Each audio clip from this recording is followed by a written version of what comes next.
Adesso succederanno delle cose. Starò attento. Buon lavoro. Si accomodi, prego. Buongiorno ad Angelica Sepe. Buongiorno. Buongiorno, cantante con la quale parliamo proprio di un grandissimo successo della canzone napoletana, Renato Carosone, Tu vuoi fa l'americano. Era il 1956. Come nasce questa canzone che poi ha fatto storia? Allora, innanzitutto diciamo che Carosone è il comico della canzone, Mister Simpatia, talentuosissimo perché è stato capace di shakerare lo swing americano. Shakerare ci ricorda questa cosa infatti, ho terribile usato- che ha detto la dottoressa Tani.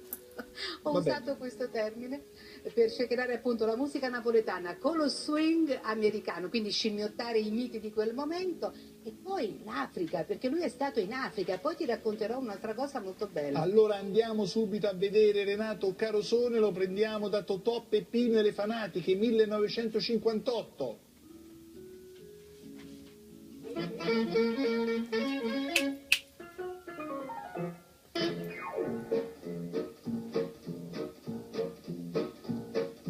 Porte casone con uno stemma a rete, una cuppolella che vi si era alzata, passa scampanianna pazzolete, con mano a papà te fa guardare.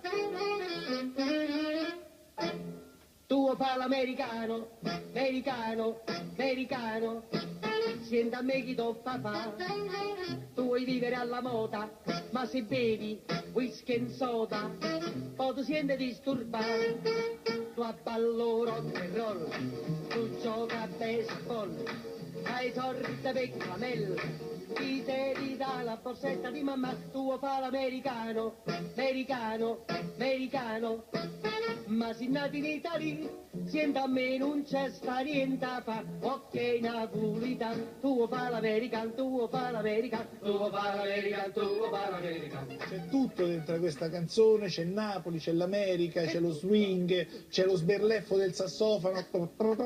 C'è Gegè con la sua Gegè batteria. alla batteria. Mitico, unico. E com'è nata questa canzone? Perché poi c'è una storia su Arbore che avrebbe ispirato perché girava per le strade di Napoli. No, diciamo la verità, questa canzone è nata a Milano, pensa, perché il direttore della Ricordi, Rapetti, aveva ordinato a Nisa e a Carosone di scrivere tante canzoni per un concorso radiofonico. Arrivano a Milano e trova questo testo, Renato Carosone, Tu fa l'americano. In un quarto d'ora scrivono la canzone e diventa un successo internazionale. Bellissima anche la Loren con il famosissimo attore americano nella La Baia di Napoli, il film La Baia di Napoli. Fiorello ne ha fatto un grandissimo successo. E ce lo E ricordiamo. poi ti dirò un'altra cosa, che tu sai benissimo che è stato in Africa Carosone per tanto tempo e la musica l'ha salvato perché lui doveva essere fucilato.